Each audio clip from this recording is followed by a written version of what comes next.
विशेष लेखन की भाषा शैली। सामान्य लेखन का यह सर्वमान्य नियम विशेष लेखन पर भी लागू होता है कि वह सरल और समझ में आने वाला हो।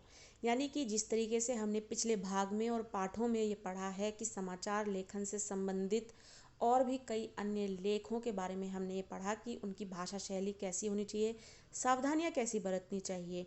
तो उसमें यही जो एक मुख्य और एक बेसिक जानकारी थी कि उनमें प्रयोग की जाने वाली जो भाषा है और जो शैली है वो सामान्य होनी चाहिए, सरल होनी चाहिए और भाषा जो है आम बोलचाल की होनी चाहिए, वाक्य जो हैं वो छोटे होने चाहिए, ताकि जो उनके पाठक हैं वो चाहे उच्च स्तरीय शिक्षित हों या फिर अशिक्षित हों, प्रत्येक वर्ग का पाठक समाचार पत्रों को पढ़ता है और इसलिए उसकी भाषा शैली ऐसी होनी चाहिए कि हर वर्ग का व्यक्ति और पाठक उसे समझ सके।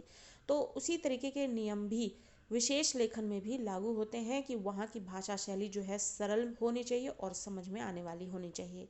दरअसल विशेष लेखन का संबंध जिन विषयों और क्षेत्रों से है उनमें से अधिकांश तकनीकी रूप से जटिल क्षेत्र हैं। जटिल यानी कठिन क्षेत्र हैं और उनसे जुड़ी घटनाओं और मुद्दों को समझना आम पाठकों के लिए कठिन होता है। इसलिए इन क्षेत्रों में विशेष लेखन की जरूरत पड़ती है जिससे पाठकों को समझने में मुश्किल ना हो।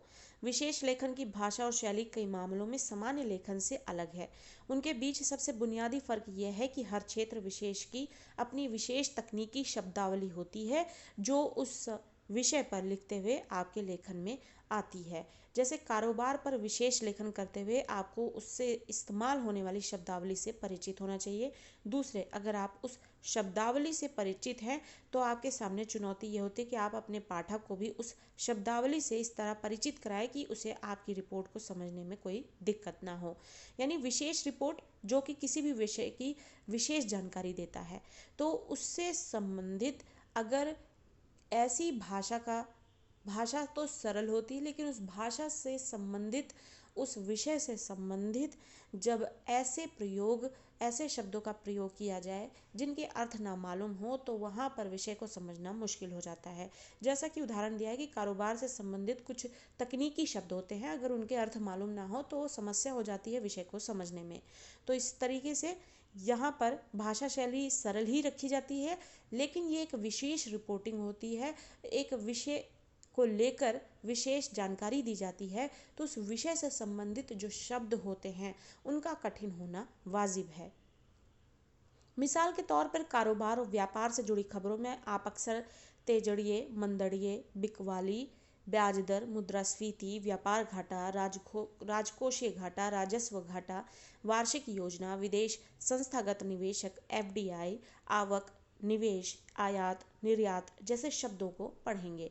इसी तरह सोने में भारी उछाल, चांदी लुढ़की या आवक बढ़ने से लाल मिर्च की कड़वाहट घटी या शेयर बाजार ने पिछले सारे रिकॉर्ड तोड़े, सेंसेक्स आसमान पर आदि शीर्षक भी आपकी निगाहों से गुजरे होंगे।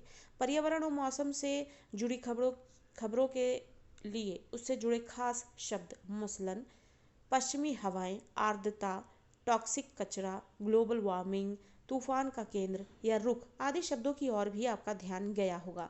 खेलों में भी भारत ने पाकिस्तान को 4 विकेट से पीटा, चैंपियंस कप में मलेशिया ने जर्मनी के आगे घुटने टेके आदि शीर्षक सहज ही देखने ध्यान खींचते हैं।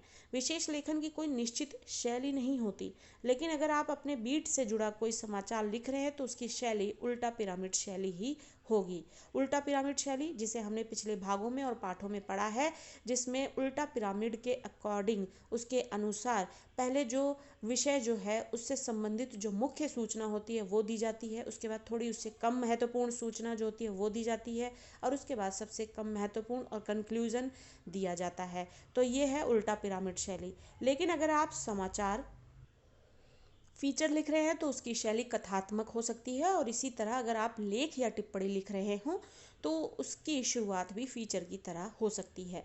जैसे आप किसी केस स्टडी से उसकी शुरुआत कर सकते हैं, उसे किसी खबर से जोड़कर यानी न्यूज़ पैग के जरिए भी शुरू किया जा सकता है। इसमें पुराने संदर्भों को आज के संदर्भ से जोड़कर पेश करने की भी संभावना होती है। पुराने संदर्भों को आज के संदर्भ में मतलब इतिहास से संबंधित और पिछले समय से संबंधित कोई सूचना या समाचार से संबंधित कोई भी जानकारी उसको जोड़ते हुए आज की चीज़ों को, विषय को विस्तार से बताने का प्रयास करना। चाहे आप शैली कोई भी अपनाएं, लेकिन मूल बात यह है कि किसी खास विषय पर लिखा गया आपका आलेख सामान्य लेख से अलग होना चाहिए। एक बात और याद रखनी चाहिए कि विशेष लेखन को सभी पाठक नहीं पढ़ते और एक हद तक उनका पाठक वर्ग अलग भी होता है। जैसे समाचार पत्र में कारोबार और व्यापार का पन्ना कम पाठक पढ़ते हैं, लेकिन जो पाठक पढ़ते हैं उनकी अपेक्षा सामान्य पाठकों की तुलना में अधिक होती है।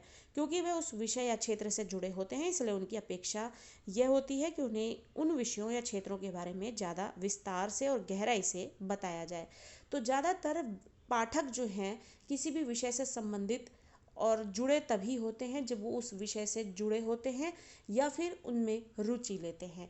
कारोबारी जो पाठक होते हैं वो कारोबारी न्यूज़ को इसलिए पढ़ते हैं क्योंकि वो उनसे जुड़े हैं, या फिर कोई व्यक्ति जो नया कारोबार शुरू करना चाहता है या उससे जुड़ना चाहता है, उससे संबंधित व्यक्ति जो है कारोबारी जो रिपोर्टिंग है उससे संबंधित सूचना को पढ़ेगा, उसमें रुचि लेगा और उसकी बातें भी समझेगा। सामान्यतः अक्सर लोग कम लेते हैं इस विषय को जानकारी लेने में, वैसे ही जैसे कि अन्य विषयों को। जिस तरीके से सिनेमा से संबंधित रुचि हर कोई नहीं लेता, और जो रुचि लेता है सिनेमा से संबंधित जो शब्दों की जानकारी है वो रुचि लेने वाले पाठक ही समझते हैं, वैसे ही अन्य विषयों को लेकर भी उनके पाठक जो हैं वो अलग होते हैं और उससे संबंधित जानकारी लेने के लिए उनको विशेष रिपोर्टिंग के तहत उस विषय से संबंधित जानकारी दी जाती है, जिसके लिए विशेष आलेख लिखा जाता है।